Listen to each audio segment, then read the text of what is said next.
200 ஆண்டுகள் பழமை வாய்ந்த பழைய கன்னிவாடி அருகே உள்ள அருள்மிகு காளியம்மன் கோவில் அஷ்டபந்தன மகா கும்பாபிஷேக விழாவில் ஆயிரக்கணக்கான பக்தர்கள் கலந்து கொண்டனர்.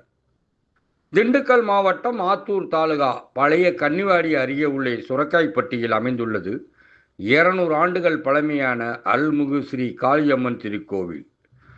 இக்கோவிலில் அஷ்டபந்தன மகா கும்பாபிஷேக விழா இன்று நடைபெற்றது. புண்ணிய நதிகளிலிருந்து கலசங்களில் எடுத்து வரப்பட்ட புனித நீரை மகா யாகசாலையில் வைத்து கணபதி ஹோமம், வாஸ்து பூஜை, இரண்டாங்கால பூஜை, கோபூஜை, அக்னி ஹோமம், நாடி சந்தானம், மகாசாந்தி ஹோமங்கள் நடைபெற்றன.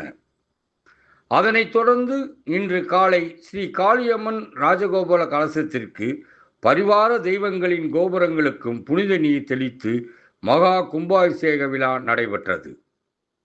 அப்போது கோயிலுக்கு மேலே கருட பகவான் வானில் வட்டமிட்டு சுற்றியது. அதனை பார்த்த பக்தர்கள் பக்தி பரவசத்தை ஆழ்த்தியது. கோபுர கலசத்தில் ஊற்றிய புனித நீர் பொதுமக்கள் மீது தெளிக்கப்பட்டது. பின் கும்பாபிஷேக விழாவில் கலந்து கொண்ட அனைவருக்கும் சிறப்பான அன்னதானம் நடைபெற்றது. இவ்விழாவிற்காக சுரக்காப்பட்டி, கன்னிவாடி, பழைய கன்னிவாடி, தர்மத்துப்பட்டி, ஆத்தூர், செம்பட்டி உட்பட பல்வேறு பகுதிகளிலிருந்து சுமார் 5000க்கும் மேற்பட்ட பக்தர்கள் இந்த மகா கும்பாபிஷேக விழாவில் கலந்து கொண்டு கோபுரம் தரிசனம் பெற்றனர்.